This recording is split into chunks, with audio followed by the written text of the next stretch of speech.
Welcome to a special edition of Roll Call, a 126th Air Refueling Wing podcast of the Illinois Air National Guard at Scott Air Force Base. I'm your host, Technical Sergeant Brian Ellison. The Roll Call podcast focused on people, mission, and community. Want to say hello to all our deployers out there. Thanks for listening. Coming up, like I said, a very special edition of the podcast. We're going to be talking with the commander of the Illinois National Guard, Major General Rich Neely. The wing is having a photo contest. We're looking for photos to display in our wing conference room. This room hosts our distinguished visitors, so these photos will get high visibility from our senior leaders like General Neely. Photos will be credited with the photographer's name printed at the bottom and will be displayed throughout 2021. Photos taken anytime throughout 2020 will be given preference. Send your entries to our email, the very long one, 126.arw.pa.mm.org@us.af.mil. Entries must be received by midnight, Saturday, February 20th. Check out our Facebook page for all the details. We're getting some great feedback and some great pictures. So it'll be hard to make those decisions. I'm Tech Sergeant Scoggins in the 126th Air National Guard Air Refueling Wing, and I'm an aerospace maintenance technician, a crew chief.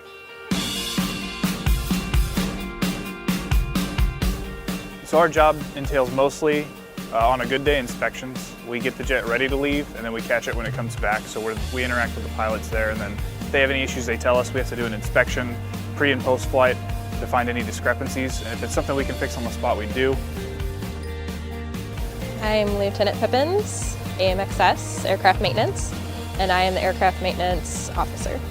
I am a supervisor of all the crew chiefs, so all the men and women that work hard every day out on the line to make sure that the 9 aircraft that we have here at Scott are ready to fly for the pilots, and I just make sure that they have everything that they need so that they can meet that mission every day. One of the biggest benefits from working with the 126 would definitely be traveling. I've got to go to a lot of cool places for free to me. We get to go to Europe a lot. We're state partners with Poland, so we get Poland at least once or twice a year. It's nice. If you are in the unit, I recommend picking up that trip. Thanks to joining the Guard, I've been able to get my bachelor's in kinesiology from the University of Illinois, and then I got my doctor of physical therapy from Southwest Baptist University. So I'm a doctor of physical therapy on the civilian side. I work as an outpatient physical therapist. They're both completely different jobs, but completely rewarding. I work one-on-one mostly in my civilian career field, and then here I'm in charge of 50 people, so it's a much larger scale, but they're both provided me so much experience. Hi, we are the 126 recruiting team. I'm Master Sergeant Heather Wilde, recruiting flight chief. I'm Technical Sergeant Richard Olson, production recruiter. To learn more about career training with the 126, give us a call at 618-222-5701. But wait, there's more. Give us a call in the next 5 minutes and you could qualify for 4 years of free college tuition. Joining us on Roll Call, the 40th Adjutant General and Commander of the Illinois National Guard, Air Force Major General Rich Neely. General Neely and State Command Sergeant Major Ballou are in the area to see the troops supporting the COVID-19 vaccinations at the Belle Claire Fairgrounds. Thanks again, sir, for making the time. Of course. I know you got a busy schedule today. The Guard has been very busy, the Illinois Air National Guard, over the last year with coronavirus support, civil disturbance, and now vaccination support, and support for the unrest in Washington, D.C. How much more do you see the Illinois National Guard doing?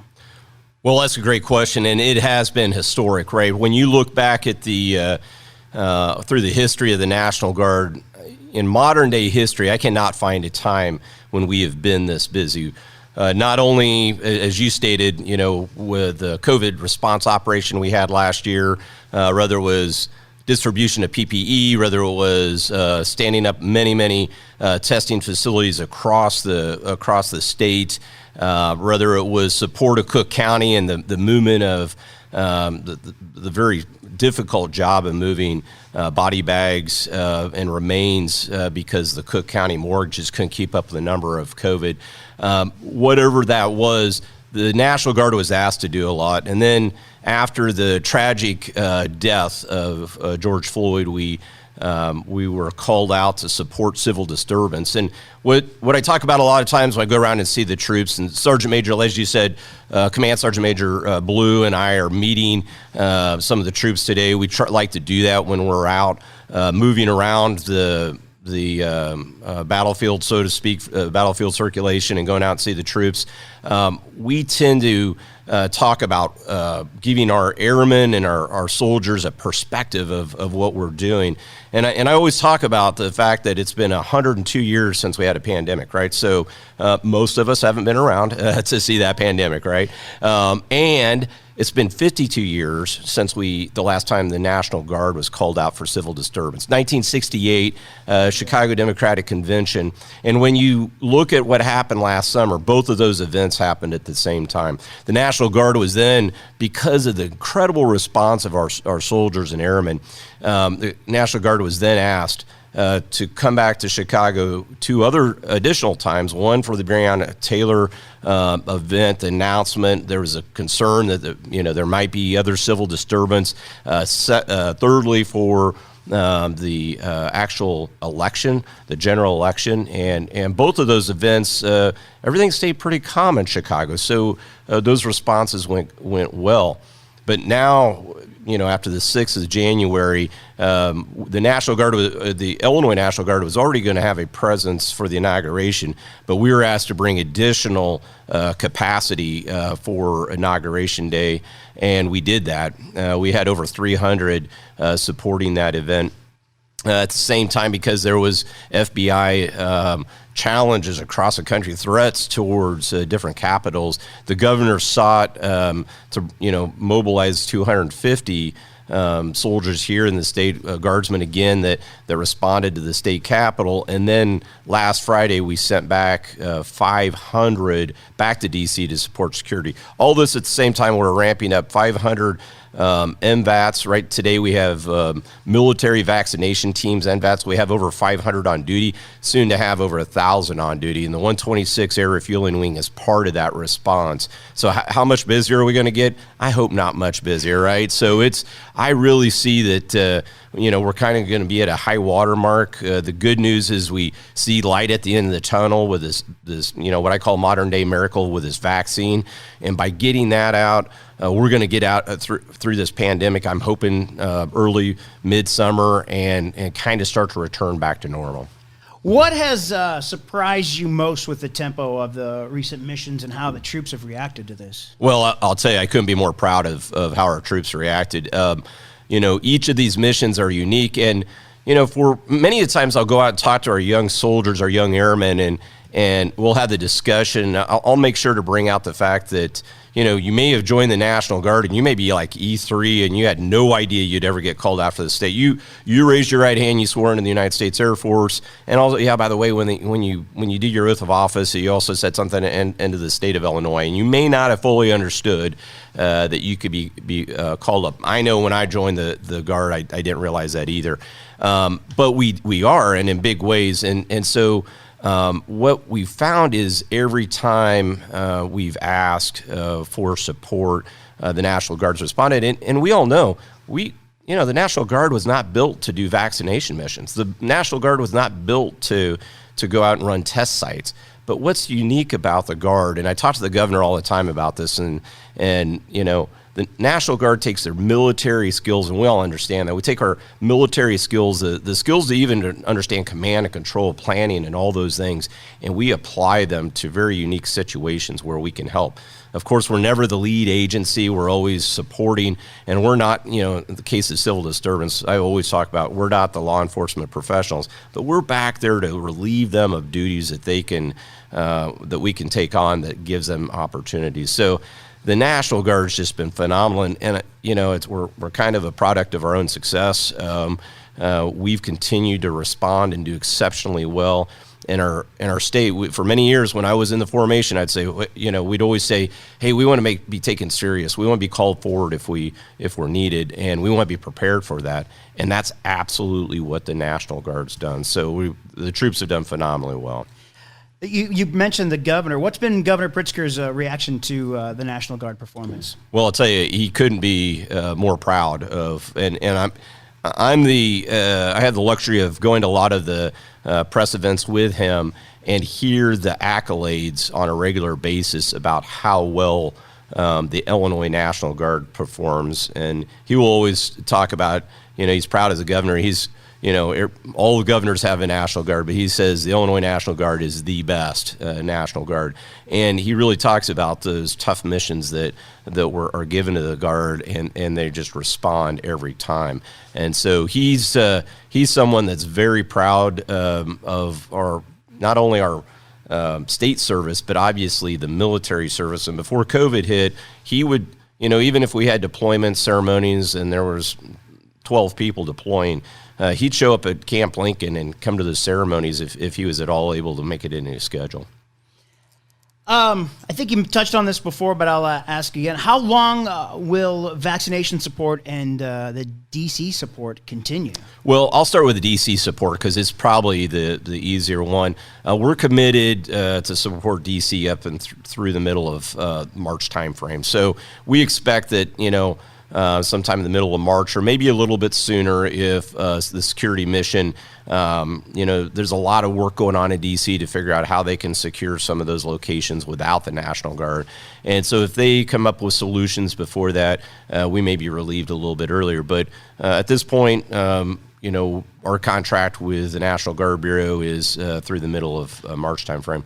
Now, as far as vaccination, that's a tough one to see, right? 12 million people in the state of Illinois to vaccinate. However, much like testing, I see us ramping up for 90 or 120 days to get the machine started, to get our most vulnerable vaccinated, and for the commercial sector to really catch up in the vaccination process. And we saw this in testing. When testing occurred early on, the National Guard started, and I'll tell you, I'll go back to Illinois again. Illinois set the standard for one of the best testing locations and how we operated it across the nation. We used our civil support team, we used our SURF-P, and they were able to really hone out the specialty of that.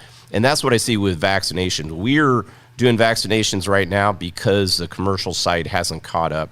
Walgreens and CVS, for instance, are very busy with vaccinating long-term care facilities. That contract with the federal government's there, but they should be done in the next 6 or 8 weeks. And so they'll become available to, pop up, and just like going in and getting your flu shot at Walgreens, you can go there and probably get it in the future.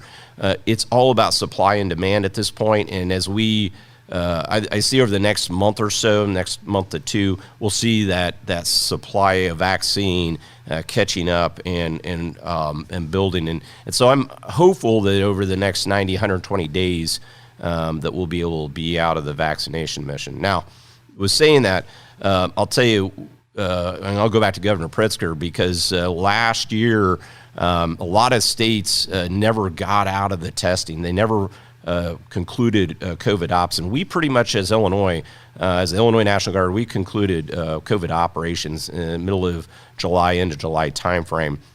And I'd ask the governor, hey, we need to move this to contracts services if possible and get the Guard out of this business. And he was very responsive and moved the Guard out, and we were able to return back to our regular jobs, right? Back to preparing to deploy around the world in our training missions.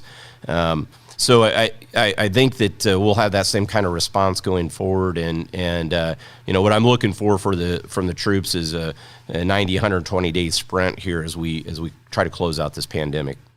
You mentioned we're going to have up to 1,000 troops, right, probably deployed with those MVET teams. Yep. And there's 3 places in the state right now, or there will be 3 places. There'll be more than just Chicago, absolutely, Springfield, and Metro East.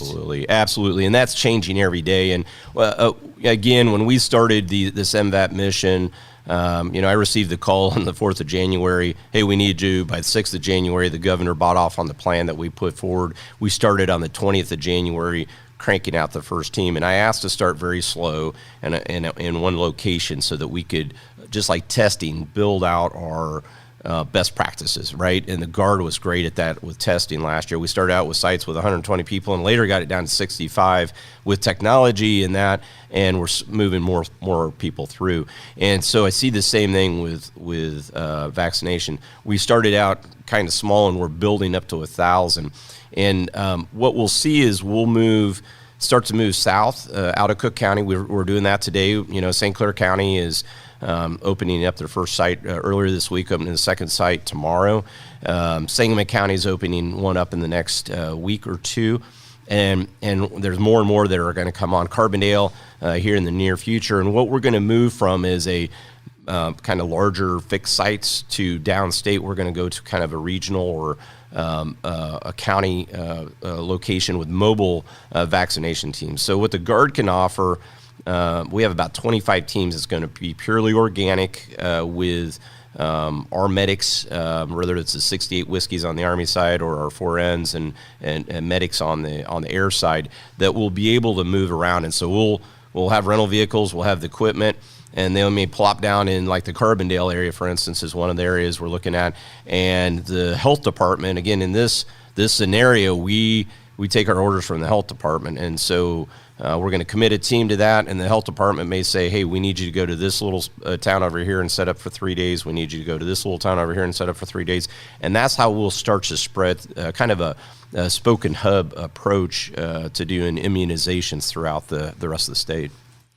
With vaccinations for service members that are available, they're optional right now. Right. Will that change soon, and how important do you see it for folks to get vaccinated? So when I look in my senior leader crystal ball, I do see that will be something that will change in the near future. And I know there's some hesitation. You and I spoke before. I received my first immunization. I was very happy to get it. I was excited about getting it. I think, again, it's one more step towards normalcy. I think it's, as much as I travel around the state, it's less of an opportunity for me to bring the infection home to my family or anybody else. And so I see it as moving in the right direction. And so as over time, I think what we're going to see is, as we move from an emergency use authorization for the military, which is what we're under now and the whole country's under, right? Once we move from emergency use authorization to its fully certified and approved and considered safe, that then will become, I believe, much like the flu shot, much like some of the other vaccines that are required, hepatitis B, a type of a vaccine that's required to be in the military. Now, that takes a presidential signature to sign off on that.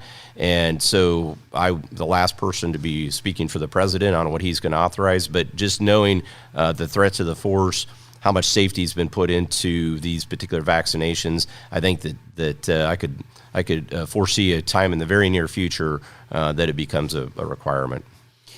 When will the military, do you think, have an adequate number of vaccines for everybody in the military, or at least in the Illinois National Guard, that wants one can get one? Yeah, so we're starting to ramp up, and the Illinois National Guard was a little bit, I'll go back to what I said earlier, we had fewer people on COVID response earlier in the year, and so the initial flow of vaccine was much less for us compared to states like Indiana that still had like 2,000 or 3,000 people on COVID response. And so that's how the initial distribution went. What we're seeing now is a significant ramp up in the number of vaccines, whether it's for the public sector or for the private sector. We're starting to see more and more of those vaccines come into the military. I would imagine that somewhere in the next 30 to 45 days, we'll have enough to really start to reach down in those lower tiers to start to get to all of our soldiers and airmen.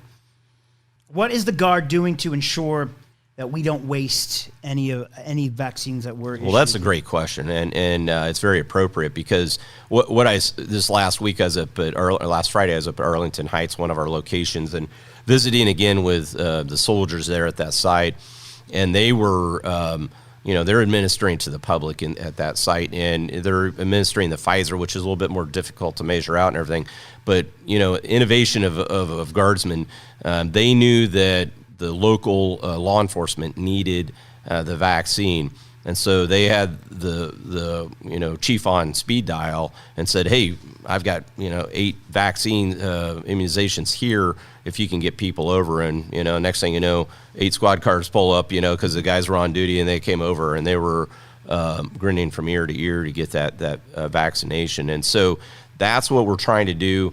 I have the authority within the state to move up and down, the Illinois National Guard up and down, who gets vaccine. And I've distributed, I've given authority down to the commanders, down to those 6 level at the wings and brigade level to say, make sure that we don't waste that. So if we open a vial and we say it's this tier of personnel, but we ran out of volunteers, let's reach down to the next level and see what volunteers we have there, just to ensure if we open a vial that we're not going to waste it. And I'm trying to give my commanders as much flexibility as possible to get those out there. That's how I got lucky and got mine. That's excellent. I was there to take pictures of our guys getting, and they were like, "You want one?" I was like, "Heck yeah!" Absolutely, absolutely. And we, this vaccine doesn't do us any good unless we get it in everybody's arms. And so, and the Air Guard is so much better facilitated to actually get these immunizations out because we're all on one patch and we're able to quickly pull people in and that particular full-time force. And so we've pushed a few more to the Air Guard than per capita than the Army, just because we knew we could execute these early on. I know, troops are itching to get them. Should troops maybe that are your DSGs, your traditional guardsmen, should they go sign up with their local community, or should they local community municipality vaccination programs, or wait till they come here for drill? Yes. Okay. So what I would tell you is, so the 2 categories that are open right now is the 65 and older, which we have very few, and I don't think we have any in our formation that age. Right. Or our frontline healthcare workers or other frontline workers. And so if you're at work and as a traditional guardsman and you have an opportunity to get an immunization, you can absolutely get an immunization. They'll give you a card. You got to report to the medical group, bring that card in, make sure that they're aware that you got it, that you got to understand, did I get Pfizer or Moderna, so that we can kind of line that up.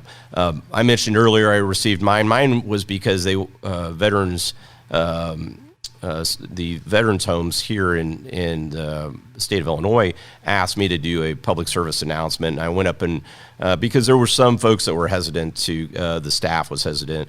And so I did a public service announcement, went up and got my immunization, and then I brought my card back to the medical group and said, "Hey, got mine knocked out," and they recorded it. So if people have opportunities and they can get it faster, with their at their full-time job, I highly encourage it.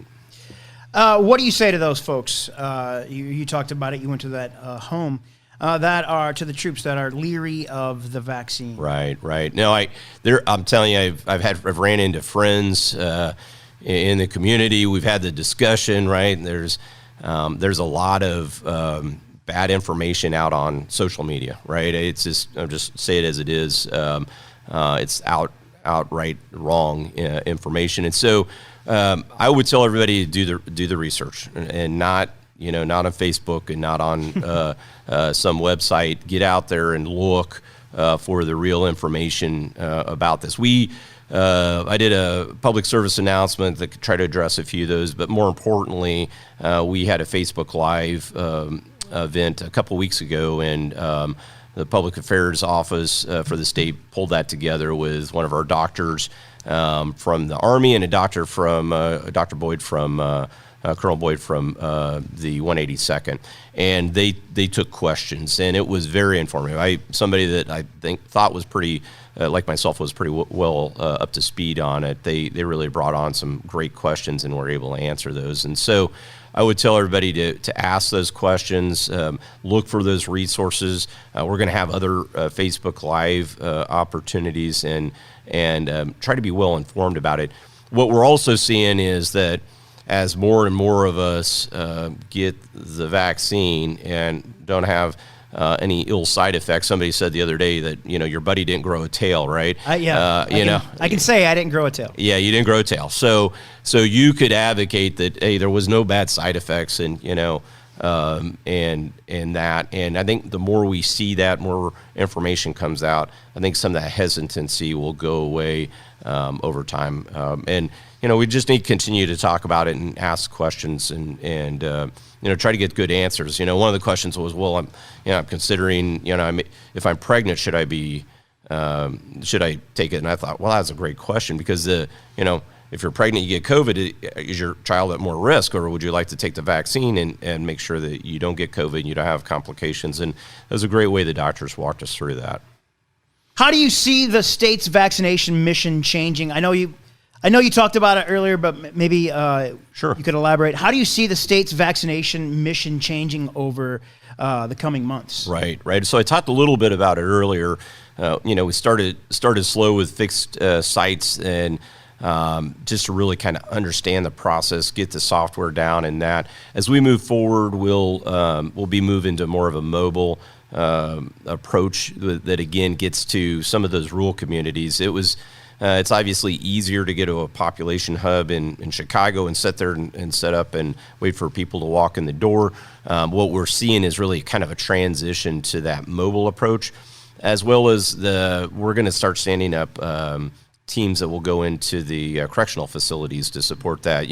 Those congregate settings, much like long-term healthcare facilities such as nursing homes and that, those are where we had the most challenge with COVID-19. One person gets it and it spreads like wildfire, right? Mm-hmm. And so we're trying to make sure that we can get into those correctional facilities and support. It's tough on the state. One, they're dealing with, those correctional facilities are dealing with their own COVID issues with their employees.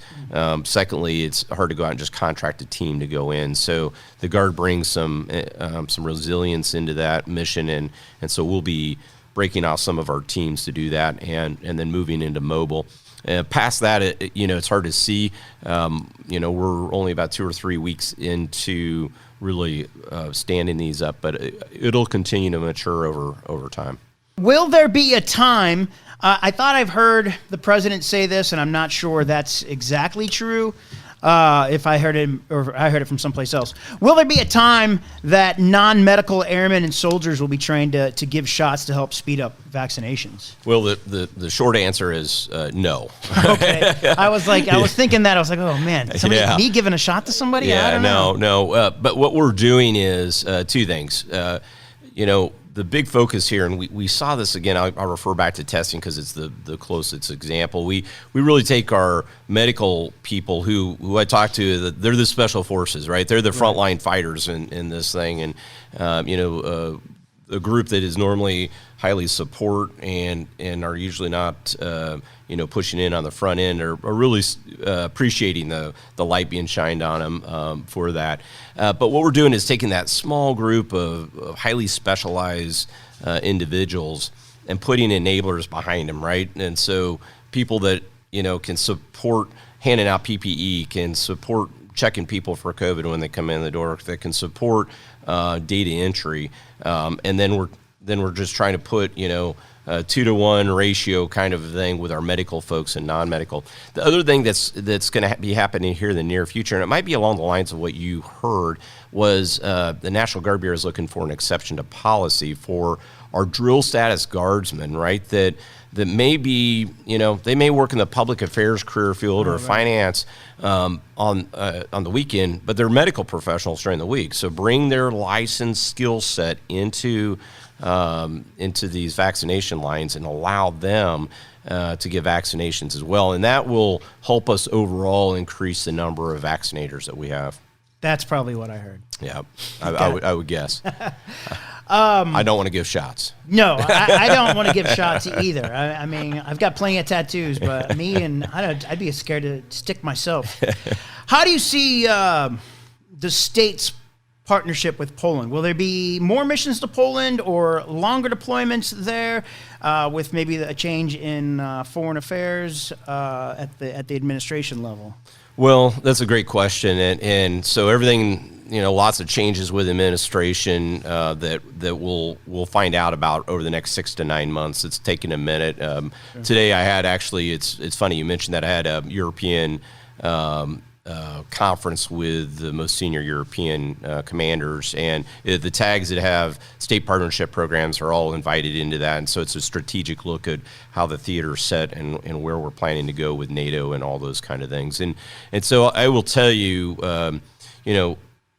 Illinois has an incredible relationship with Poland, and I think all of us that are part of the Guard think that, but to really see it compared to other states, it's amazing, and we're constantly called out as the gold standard for state partnership program because of what we're doing.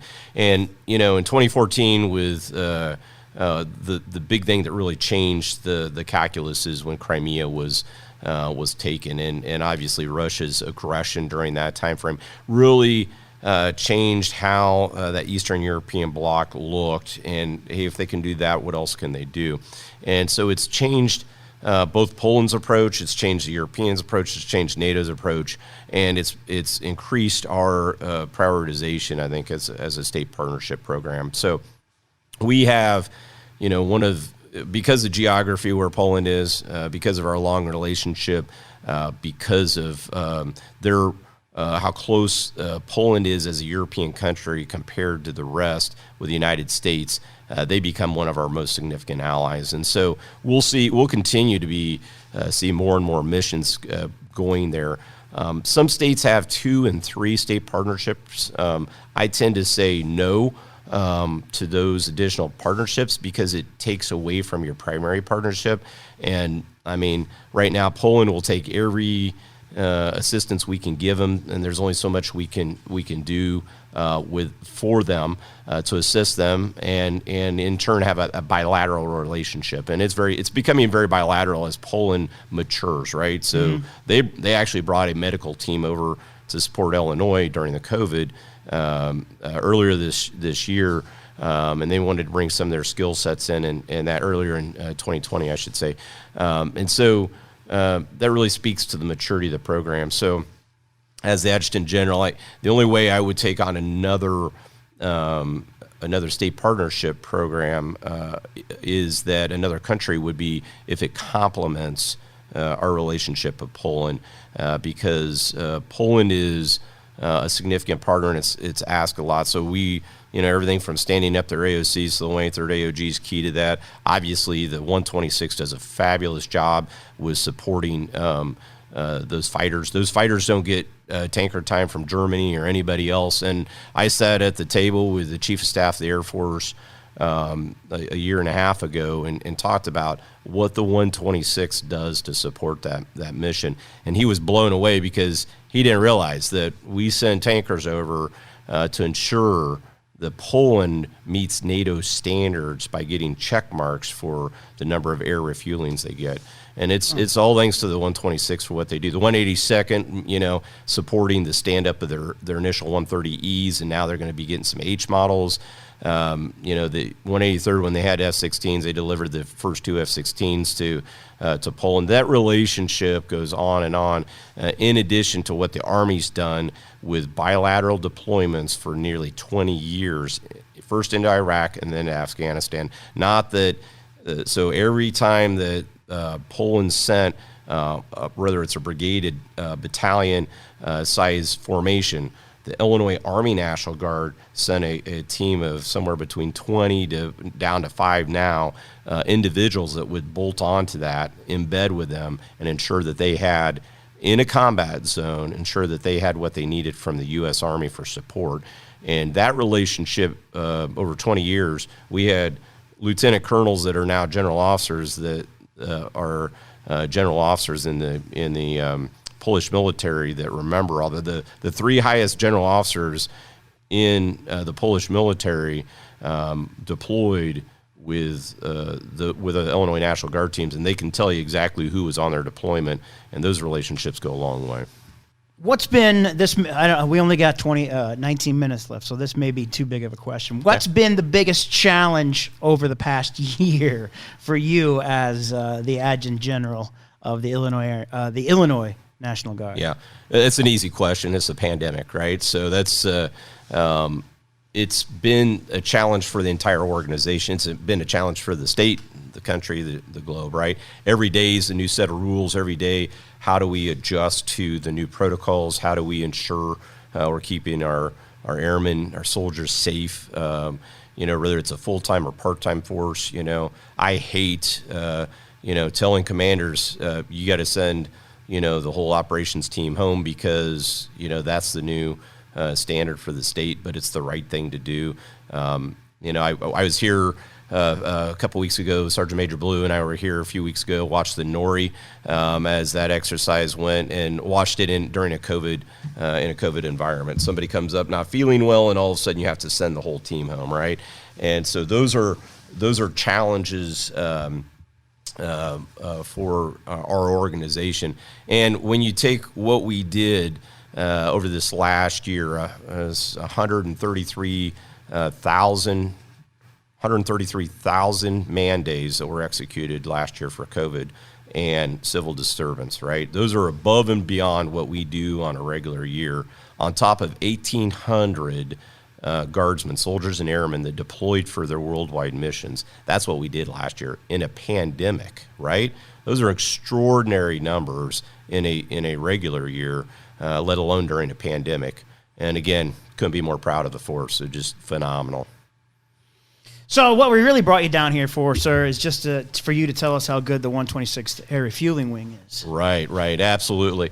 Well, hey, I appreciate this opportunity. As we talked earlier, I think this podcast is, one of the best things we're doing out there when we're trying to figure out different ways to communicate with the force, and we have to look for more than just Facebook post or sending out a magazine from time to time. And so this podcast is great, and I wish I could spend time with my favorite thing to do is to go out and spend time with the units, and Sergeant Major Blue and I really enjoy interacting with the unit. But the 126, what can I say? It's the best it's the best refueling wing in the entire Air Force, and I say that all the time. It makes me very proud to be able to sit at the table and say that, whether it's with the National Guard Adjutant Generals or whether it's with the active duty. And this wing's done a phenomenal job. And I've been around long enough that I remember when the 126 was in Chicago,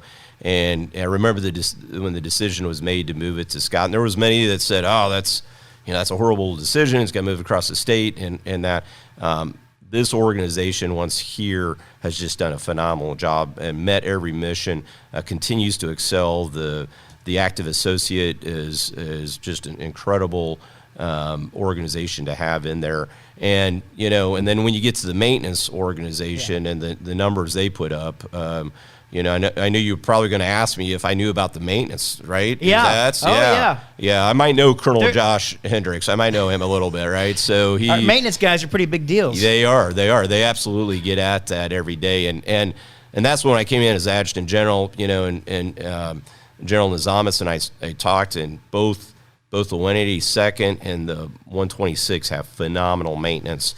And I said, hey, let's codify that into documents so that I can actually toss that down on the Director of the Air National Guard's desk and talk about it at different areas. And so that's something we do great in the National Guard is we do maintenance well, because we're around the plane, we're around that jet for a long time. We understand, every problem that's with it, and we had it fixed because we're going to own it for a long time.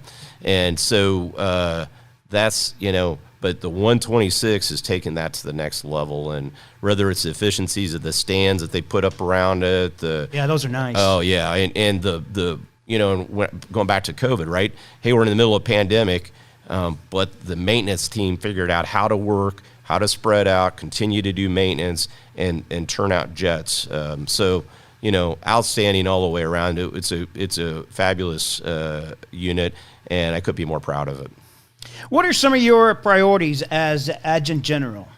Well, diversity and inclusion coming in day one was one of my priorities. I'm Sergeant Major Blue's here with me. She's the first female senior enlisted leader for the Illinois National Guard, and I thought that was important for a lot of reasons. One, she was the right person, but also to have that communications with others in the organization, and whether it's at each wing or whether it's across the state in the brigades, we really want to understand diversity and inclusion. I think a lot of times we come at it with a particular bias based on how we grew up, where we grew up, and understanding of different cultures and that. I always talk about the military is a great place to understand different cultures, but sometimes we don't go deep enough. And so diversity and inclusion is a priority for me. We're getting at that with the Joint Diversity Executive Committee at the state level. In fact, we'll have our quarterly meeting this coming drill weekend, and that's my opportunity to get each brigade commander, each wing commander on the phone and talk to them about what they're doing about diversity at their level, and it gives them the opportunity to push down into the organization and come up with answers. And for me, I say it all the time, answers aren't solved at Joint Force Headquarters. They're really solved in the field. The opportunities are identified in the field, and that's where we're going to get the smartest priorities there. And how we can get after that. The other things for me is readiness. Gets after the fact that as the National Guard, are we ready? Are we prepared for what's coming at us? And whether it's our warfight mission or our state mission, and again, the exercise that we've went through, which is called operations over the last 12 months, has proven that we've done well and we're well versed. But we need to continue to work on that to make sure that we're prepared. And then future missions and future force structure, modernization. KC-46 is a priority for me. Obviously, I'm glad. I tell General Nizamis that all the time. I'm glad we didn't get the first set of KC-46, even though it'd been good to nail it down. But as they work through those problems, I see the KC-46 coming here. C-130Js, modernization is a big deal, and the same thing on the Army side as they move to a division construct, and how the Army supports the larger warfight effort. Well, any idea on when we might get the KC-46? No idea. Right. So I think we're all still waiting to see that. But I'm very encouraged as Boeing figures out the problems with it, as we look at for future MILCON opportunities. We want to make sure the 126 is well set for that. I have no doubt that it'll come. It's just going to take a minute. You have a unique career, sir, as the 40th Adjutant General for the Illinois National Guard and only the second Air Force officer. What has been the key to your success, and what advice would you pass along? Well, it's I never planned to be here, right? So whoever plans a career like this, I actually started out enlisted in the Army, actually in the Army Reserve. I spent 3 years enlisted. No kidding. Yeah, and then as I told all the Army soldiers, I got pulled to the dark side, right? So I came over to the Air National Guard and enlisted, right? And had opportunities. I hadn't planned on becoming full-time, joined the Guard to go to college, hadn't planned to become full-time, but joined the full-time force and then had an opportunity to commission. And my career was, it was everything from logistics to finance. Most of my career has been in cyber operations and communications, and then over to cyber. But really, one of the biggest things for me was when I had the opportunity to really establish some of the first communications for Homeland Security with the GIST sets, as we call them now. They were, back in the day, we had Illinois had one of the first 10. And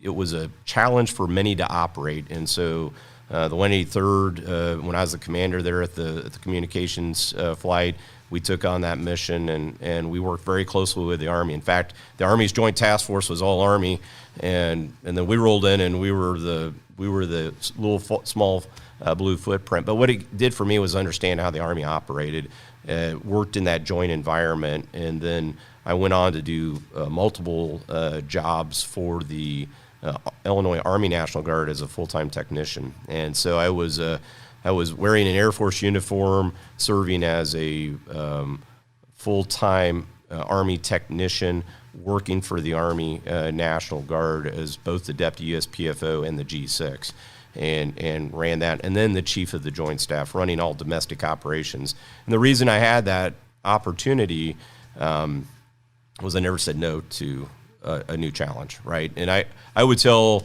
every enlisted member and every officer that is, don't be afraid to take on new challenges. Don't be afraid to shy away, and don't, make sure that you're prepared for opportunities when they come. That means getting your PME knocked out. That means, hey, if you're an officer, you better have a master's. If you want to continue through the ranks, there's a lot of things that are minimum standards that you want to have more than just the minimum, right? That means a deployment, that means command, that means staff opportunities, understanding how a staff works, not just at the tactical level, but at the headquarters level, being able to do all those things. And that's what I was blessed. Several people have asked me, hey, how did you do that, sir? And nobody could replicate what happened to me, right? I was very fortunate. When I left the state, I went to the National Guard Bureau for 5 years and took two very significant positions there. One, the Chief of Current Operations, running domestic ops tracking domestic ops for the entire country as the J33 for the National Guard Bureau, and then moving over to be the Chief Information Officer for the Air National Guard, running part of the A236. I was the sixth part of it, running cyber, communications, tactical comms, and the CIO for the Air National Guard before coming back to Illinois for command. And so I was very blessed to have a lot of opportunities along the way. But it all goes back to being prepared, looking for opportunities, not shying away.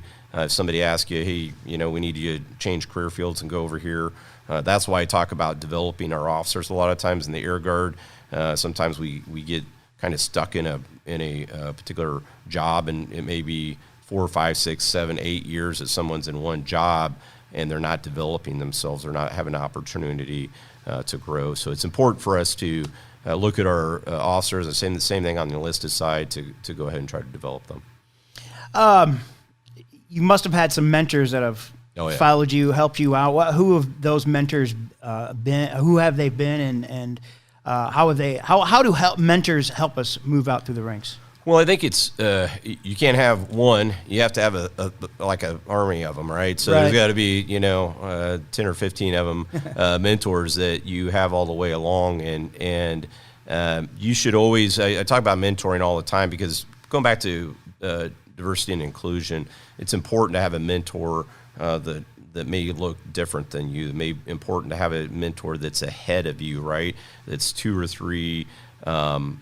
Jobs ahead of you, that's more senior than you are, to identify, hey, what do you do next? You don't know how to become a chief master sergeant unless somebody sat down with you, as an E6 and said, here are the things that you should do. Same thing with officers, to be a field grade officer, you really, as a company grade, somebody should be mentoring you along the way. Hey, these are the jobs you need. This is the education you need to complete. This is the deployments you should be seeking out. This is the command opportunities that you should be getting after, and that goes all the way up to general officers. You're always nobody hands you a book and says this is how you become a general officer. You have mentors along the way that kind of help and coach you along the way to make sure that you're doing the right things to if you ever have the opportunity to make sure you're prepared for that. So it's important. Who might be a mentor now? I'm assuming you haven't graduated from not having a mentor. I've got many mentors, and there are a lot of them at the national level that are that are mentors. I have colleagues that have retired out of uniform that I still go back to. Have senior leaders that were 4-star equivalents, worked in the Pentagon that I grab a cup of coffee with and talk through tough situations to understand the bigger picture on that. I think that's really important along the way. One last thing. What is your advice to a young officer or airman who wants to achieve, become TAG or state sergeant major or state enlisted advisor? Right. The first thing I would say is don't chase the rank, right? It's people really need to be comfortable with what with what they are. The rank, I'm honored, and I go back to say that's a 40th Adjutant General for the state of Illinois, right? So when the state of Illinois became a state, the first Adjutant General was named, and so I'm the 40th Adjutant General, and out of all 40 of those, only 2 of them were Air Force officers, right? Wow. So having a joint background, having that understanding, so I'm very blessed to be where I'm at to do that. And it was never something that I thought would actually happen. But what I would tell you is it's, do what you love, right? Do what you love, and the rest will follow. And your satisfaction with your job and what you enjoy, if family's a priority, you may not want to chase after stars because there's some challenges along the way. Do what you love. Prepare yourself for the job. Set a goal, and your goal should always be a couple jobs past where you really think you should be, right? Mm-hmm. You can see yourself today at this job, but you should look at 2 or 3 jobs ahead and dream big, right? And then have mentors that say, how do I focus in and how do I set priorities if that's what I want to do? And then they scope you through that process and make sure that you're prepared and you're doing all those things to be there. I was just pointing at my boss. That's my job that he's sitting in right now. That's exactly right.